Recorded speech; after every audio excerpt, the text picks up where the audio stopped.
Hello, everyone. Welcome back to the Chiefly Football Podcast.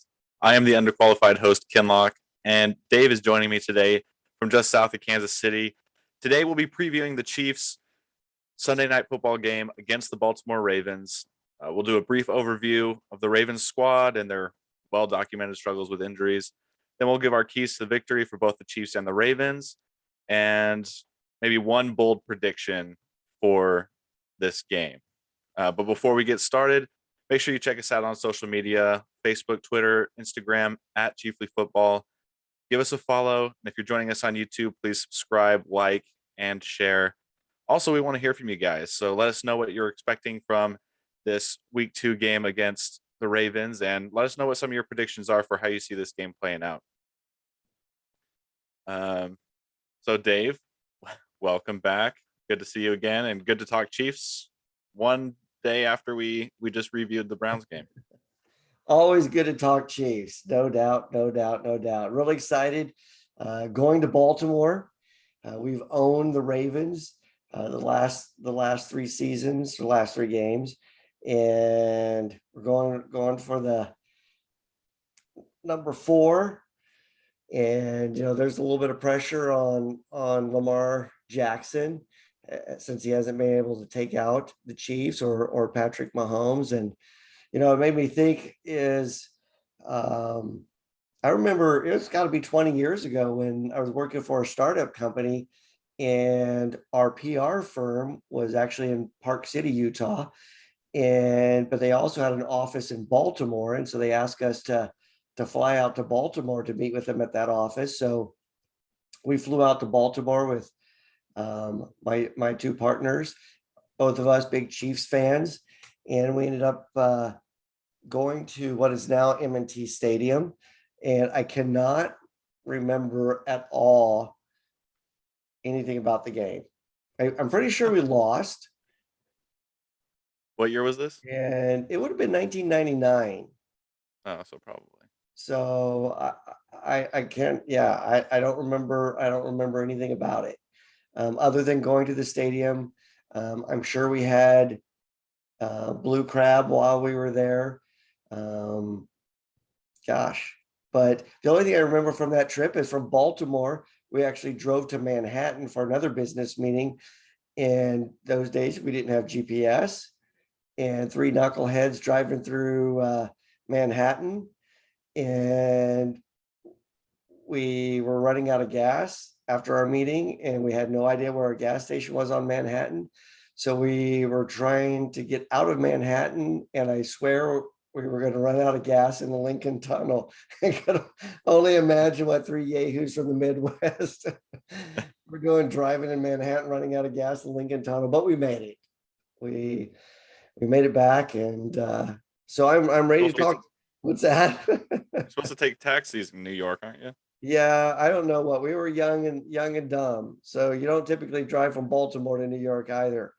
But it was an early meeting. The one thing I do remember from Baltimore, so our PR firm, one of the people who was on our account was the inventor of the Happy Meal. So that was my daughters would love to meet him, I'm sure. Yes, just kidding. They're just grateful for his and the toy.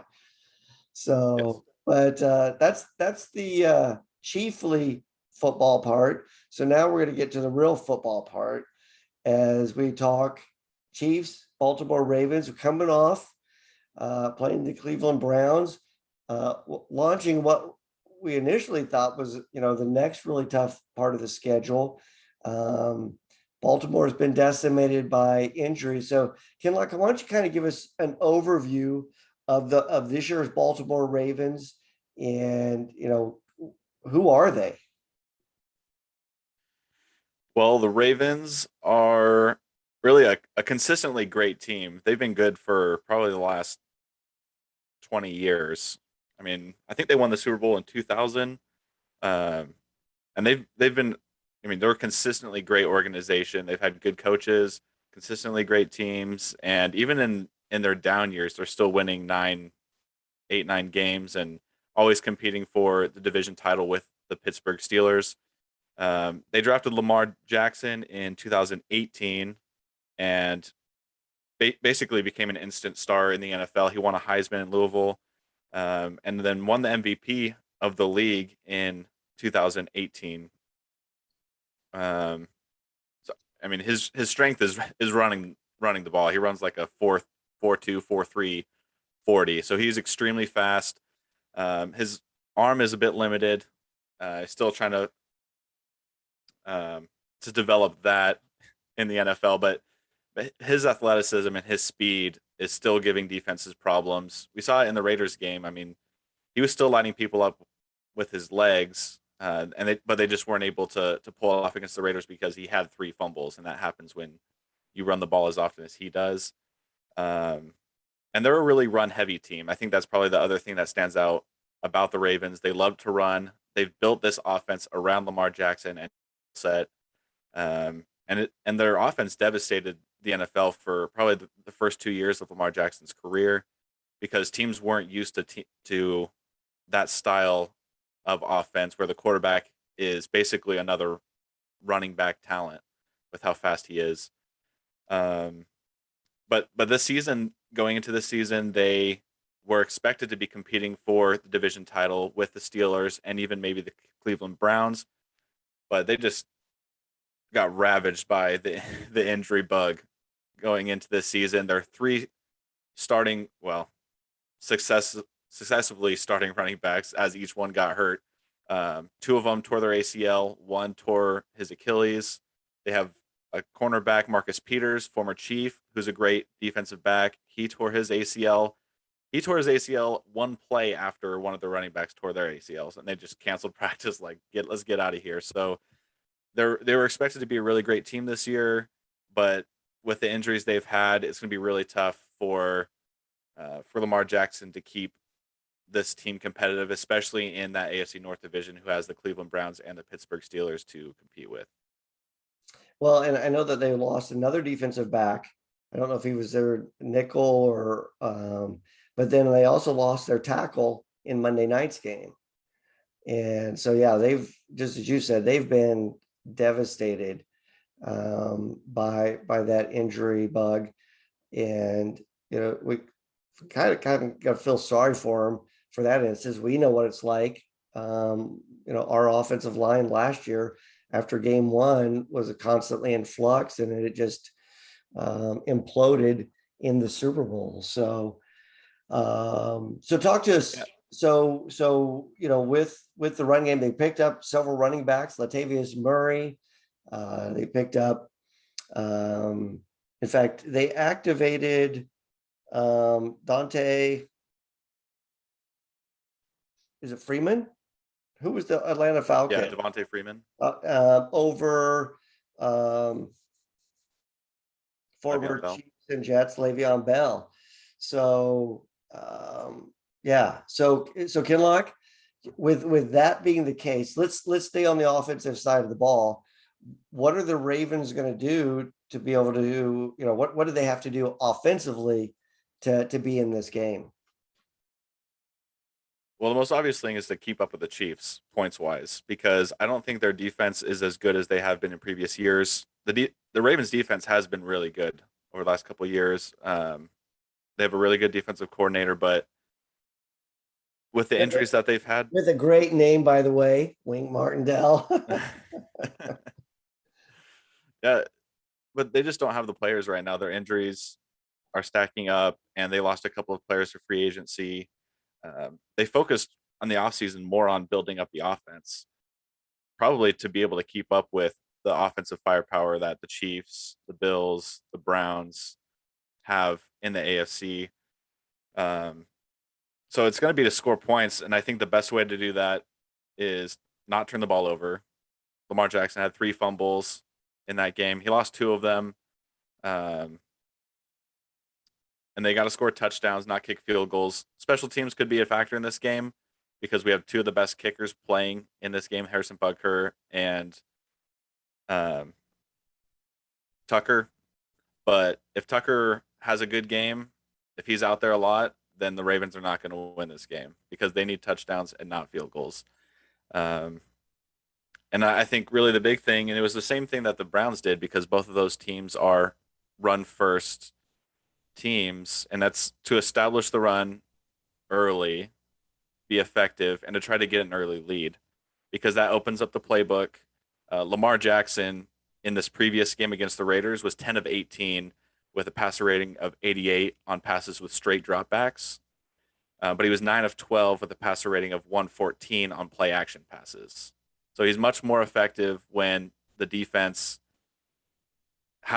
is concerned about stopping the run. And then the Browns had enormous success against the Chiefs last week on play action. Baker Mayfield went 8 for 8 for 150 yards and a passer rating of 119. So the Chiefs defense is really susceptible to play action. I mean, we saw it in the Super Bowl. It was yeah, it was tough. The Chiefs have struggled with that for a long time. So that's probably the key to the Ravens' success is run the ball, keep the playbook open. If they're forced to pass the ball because they fall behind, then it's going to be a real struggle for them to win.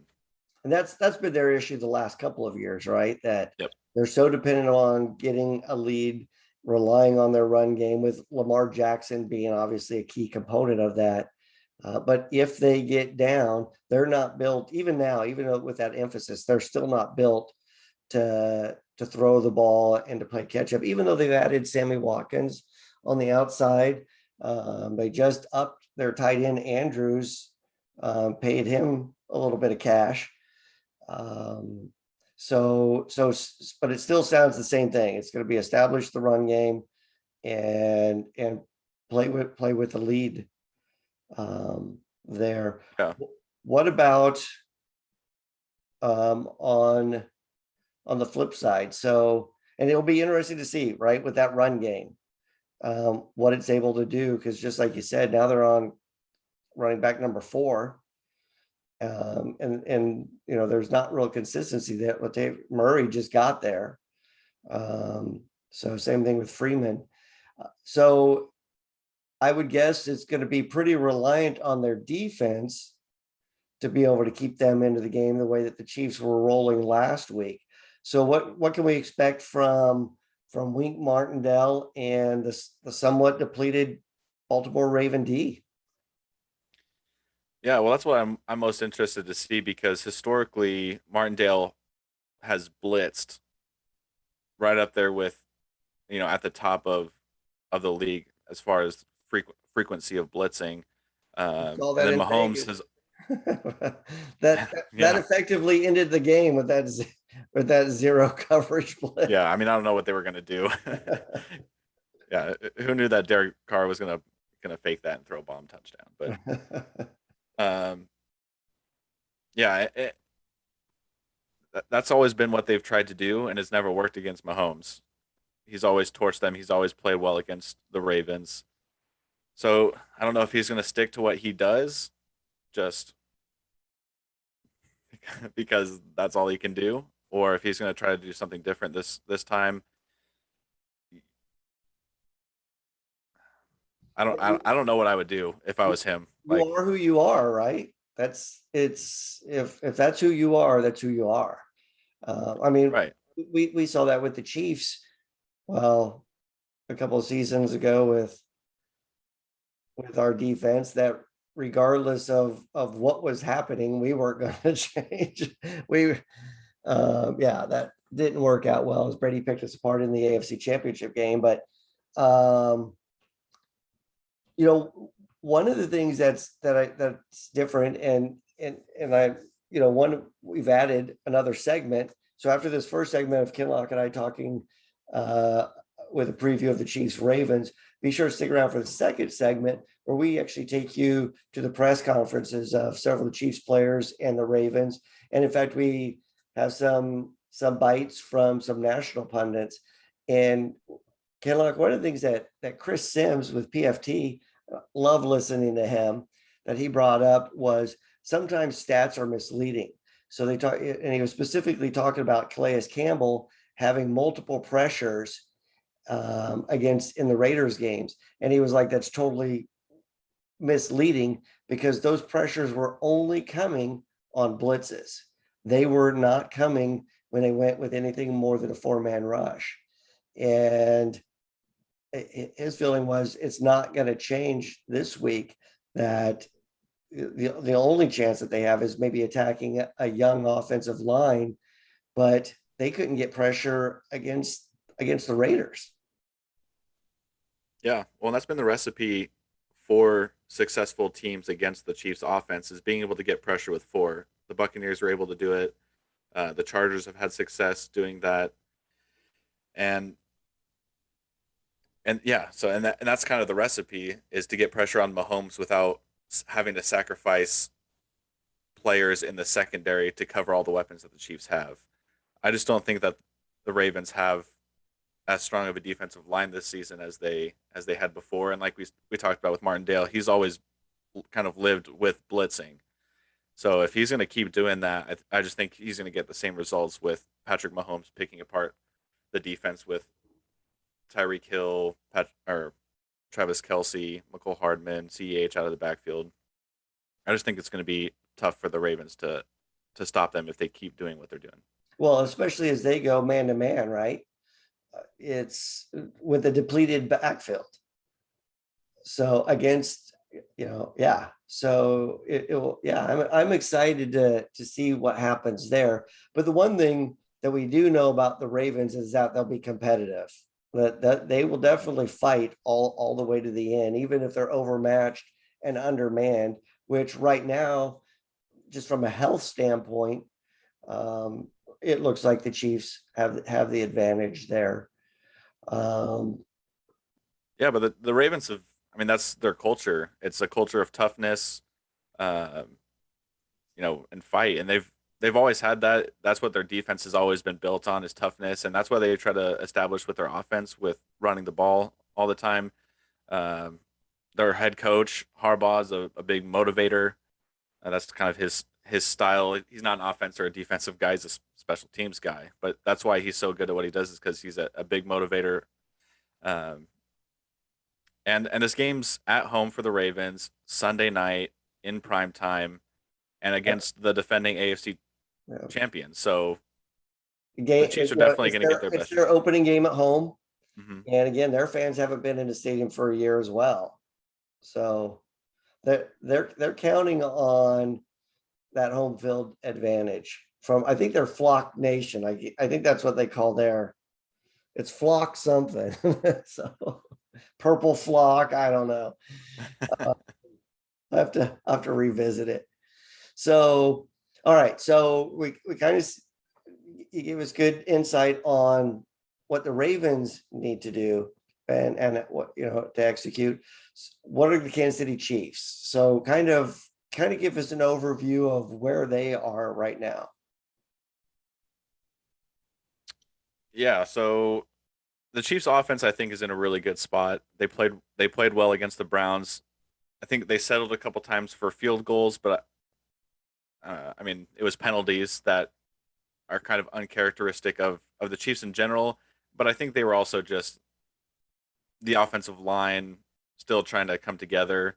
So I think just another week with the offensive line getting to play together, um, and then against a defensive line who's not going to be as disruptive, I would think, as the Cleveland Browns were. And then defensively, we get Tyrann Mathieu back. We're still not sure what Frank Clark's history is, unless you've seen an update what the expectations are for him to play. But Tyrann Mathieu was held out of the last He's been game. at practice. Okay, yeah, so that would be awesome. Yep. Tyrann Mathieu was held out of last season or of last week's game just as a precaution, just because he hadn't practiced all week. And that's something that Andy Reid's always done. If a player doesn't practice throughout the week, then he usually doesn't play him. Um, and I think that Mathieu was the biggest missing piece to the defense last week. And then the other thing that the defense really struggled with was tackling. I noticed that there were so many missed tackles. I think between Dan Sorensen, Juan Thornhill, and um, just blanking on our cornerback's name, the good one, Sneed. Dean. There we go. Between them, they missed 8 tackles, which is a That's pretty lot. I think uncharacteristic. Yeah, and I think Sorensen had like 4 or 5 of those, Yeah. which is, I mean, that's usually his thing is being Right. a sure tackler. I remember Snead and Thornhill both missed some of those tackles that could have been tackles for loss. Um, and I don't know if that's necessarily. I mean, defenses might tend to struggle with tackling early in the season, or at least for the first game, just as they're trying to get back into the physicality of the regular season games. So we're hoping that that gets cleaned up. Because they're really not hitting anymore in practice. There's No, no wrapping up, taken to the ground in practice. So yeah, I think we even saw that last season. If I can't remember, like I think in our first game we missed, like we had like 11 missed tackles. hmm Um, and but it's going to be really important against the Ravens this week because with how elusive Lamar Jackson is, I mean, even the best tacklers in the NFL have trouble with him. I mean, it's really hard to tackle somebody who runs a 4.2 and just is as elusive as he is, you know. So, um, yeah, but I think the Chiefs are in a good spot with this matchup. The offense looks as good as ever. Um, I mean, with the exception of the offensive line, as they're still trying to find themselves a little bit. but we should see some positive progress there. Yes. Orlando Brown talked about the benefit of having that first game where you actually get tape and you can get teaching opportunities or learning opportunities with an actual game experience, and being able to go and look at the tape and see how to improve, and just again that continuity. So what about on what do you see being successful for the Chiefs on the offensive side? What are some of the things that we might see happen, to take advantage of a very aggressive Baltimore defense? I mean, it's got to be Travis Kelsey. He's going to be the one that he's going to be the biggest matchup because the Ravens defense doesn't have any player who can match up one on one with Travis Kelsey. And when you're blitzing as much as the Ravens do, you're going to be in one on one coverage in the you know down the field. So Travis Kelsey is going to wreck anybody who tries to cover him. And even if they try to double cover him, Tyreek Hill is going to be screaming down the field with the speed that he has. So if the Ravens are trying to be aggressive, just like we've seen in the last 3 games, Travis Kelsey is going to have a great game, and that's who Mahomes is going to be looking for. I'd also look to see a lot of CAH out of the backfield. I think he's a mismatch with his route running ability, his hands, and trying to go against some of these slower linebackers that the Ravens have. Um, and that's usually the prescription to beating a blitz is running backs out of the backfield and your tight end who can create mismatches. Right on. All right. So let's shift over to the defensive side. The Chiefs started off with a tough first half, against Cleveland, but a totally different offense. Um, even though the equivalent of both rely on the run game, I think it's fair to say that on the passing side, Baker Mayfield is significantly better than what we've seen Lamar, up to this point. So what are the keys to success on the Chiefs D? Yeah, well, I mean, talking about, I mean, it'll all basically be based on what we've already talked about and what we know about Lamar Jackson. It's keeping Lamar Jackson in the pocket and making him beat you with his arm, because I think if he's forced to do that, you feel pretty good about your chances on defense. The problem with we defenses have with Lamar Jackson is his legs and the plays that he can create when he's on the move, and he's going to outrun almost everybody on the defense. So if he gets a seam and the defensive line isn't able to contain him, then he'll be able to make plays happen. He's not as good of a passer as Baker Mayfield or maybe half of the quarterbacks in the NFL, but he's so dangerous in a different way because of his legs. So we have to keep him. The Chiefs have to keep him in the pocket, and then and to further encourage him throwing the ball, I think the Chiefs need to get an early lead. Um, both because it what we talked about with the Ravens and them wanting to you know get a lead and establish the run, open up their playbook.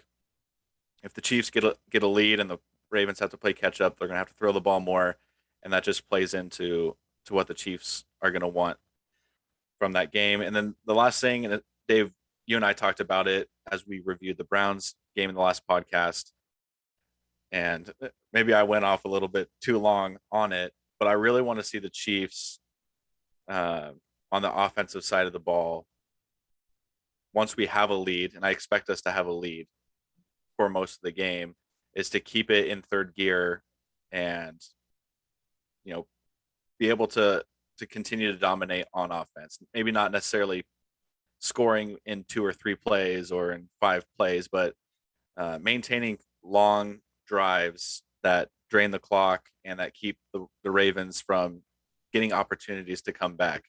I just saw a stat that the Chiefs have won 8 straight regular season games by 6 points or fewer, and that's the longest such streak in NFL history. And just to touch on what we talked about last time, I just don't think the Chiefs. I think the Chiefs' offense is too good to be only beating teams by 6 points, 8 teams in a row. So it's not like, and that was regular season. So it's not like it's all the good teams. I mean, those the Raiders, the Broncos, division teams in there.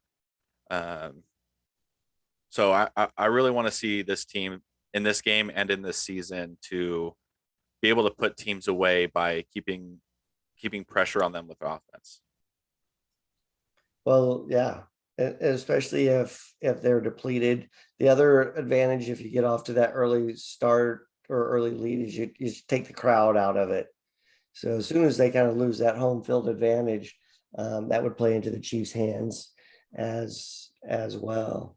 So, fantastic. Well, I think the other two things that I'm taking from last game to this game is this defensive front is not as good as what we faced against Cleveland, and their offensive line is not as good as what we faced against Cleveland.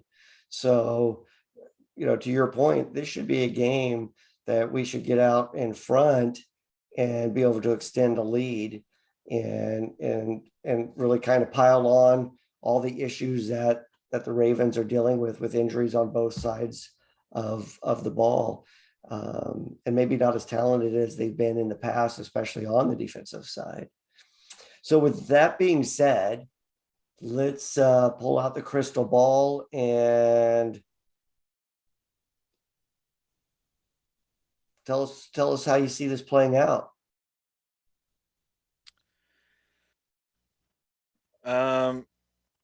Well, I know that we have an accountability segment now on on our review of the game, the chiefly right or wrong. So I don't want to I don't want to throw too many wild predictions out there. So my prediction for the game is that CEH gets 100 total yards from Wow. scrimmage, Okay. Rushing and receiving. rushing and receiving Okay. combined. I just think that what we talked about with the Ravens' tendency to blitz, I think that he'll get some more opportunities out of the backfield, and I really think that with the struggles that the Ravens defense has, at least on paper, with the injuries that they have, their defense isn't as strong against the run. Um, and then I think if the Chiefs build an early lead, which I expect them to be able to do, I think they're gonna try to run the ball, and so I think there's just a lot more opportunities for CEH to have a good game. And with that, what's a final score? I am gonna go Chiefs 31, Ravens 17. Whoa. So I just think that this is a bigger match. I mean, it probably will end up being closer. It's always closer than I think it's going to be. I think the Ravens. I think just looking at on paper, that's kind of the score I'm thinking. But like you said earlier, it might end up being a lot closer just because of how competitive and tough this Ravens team always is, and just the fact that it's a primetime home opener. Um, but I just think there's so many mismatches for the Chiefs offense, and this Chiefs defense isn't going to be overwhelmed by by the players that the Ravens have on offense. All right. Well, I'm gonna What about you? What do you think? I'm gonna jump out on the ledge and make a bold prediction that as the spy, Ben Neiman will lead the Chiefs in tackles with 11. I think he is the best fit. When you spoke of the speed of Lamar, that he negates it. He's done so well so far. Okay, a little bit of sarcasm there. Let's see. I think this game, I don't know if we're going to get 2 touchdowns out of it, but I think we're going to get a touchdown and finally see that excitement of that T-Rex 4 tight end personnel unit. I don't know who's going to score it. I'm kind of leaning Fortson might be the guy to go, but I don't know. Last time they had him out there, they threw the ball to Rimmer, so he and Gray may never get a catch this year. So I see that happening. I think the Chiefs are going to outplay the Ravens, but the Ravens will draw close again towards the end, not only because they're just gonna, like you said, their culture is toughness and gonna fight all the way through, but it's a nationally televised game. There's all their peers are watching, so I think they'll close that gap towards the end and make it a typical Chiefs game where it gets closer than it should. I'm kind of leaning 35-31, but I don't know that I'm ready to put the accelerator down on the Chiefs offense with that offensive line still in development. So I'm going to go 31-28 again.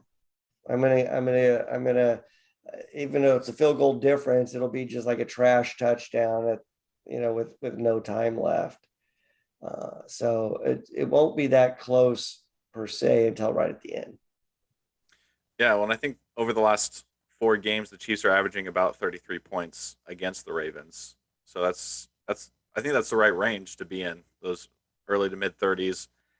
And they're 3.5 point favorite, I believe, still. Yes. So yeah, and yeah, they struggle to cover the spread. They do struggle to cover. So yeah, maybe it just means that this game's going to be close, but I just don't see the Ravens being able to keep up. If anything, I think it stays close most of the game, and then the Chiefs break it out at the end. But would this be a statement game if it's a blowout? Blowout for the Chiefs? No, I think that the Ravens will get some excuses just because of the injuries, and I think that's fair. I honestly would rather see the Ravens fully healthy and in their, with all their best players out there, just to see a better game, but also just to further validate where the Chiefs rank in the AFC. Right. And unfortunately, the significance of those injuries, those players aren't coming back. No. That's They're all season-ending injuries. That's so unfortunate. Doggone it. Right. So, well, fantastic. So we're picking the Chiefs to win once again. And under the lights, Sunday night, national television. And, but the other part of me is I think Mahomes is really ready to take it up a notch. And, this could be a blowout. Now that I'm thinking about it, is I can see Mahomes just lighting it up against, Carr threw for what, almost 450 yards. Yeah, he torched this Ravens defense, and their offense really. I mean, they were fine, but he threw at Darren Waller like 20 times. I think he literally had like 20 targets. Right. So and why you alluded to Kelsey being the key. So it's yeah. Well, I'm excited. Chiefs, Baltimore. We're picking to go start the season 2-0. We didn't even talk about the Ravens Raiders game and what a kooky game that turned Oh gosh, out to be. Wow. I mean, it was a great game, even though the Raiders won. It was yeah. still just that was a roller coaster of a ride. So And I don't know if you caught it. And it was so self-aware. Um, Derek Carr talking about the game. And he said, it was just had its highs and lows. It was like awesome. And then, oh crap. And then he commented, kind of like my career. There's been, yeah, really good. And then, oh crap. And I was like, wow. He kind of knows who he is as a quarterback, right? yeah. No, it's okay for him to talk about himself that way, but when fans or experts or whoever else Yeah. talks about him like that, then it's a no go. And that's why David Carr on NFL Network always picks the Raiders and Derek Carr to be successful in anything. Right. He's Right. always the one. I appreciate brotherly loyalty, but it totally blows up his credibility. Yeah. It really does, right? So, all right. Well, Kinlock, thanks for such a great podcast here. Be sure to stick around for our next segment. You'll hear from Tyrann Mathieu. You'll hear from ex-Chiefs Sammy Watkins.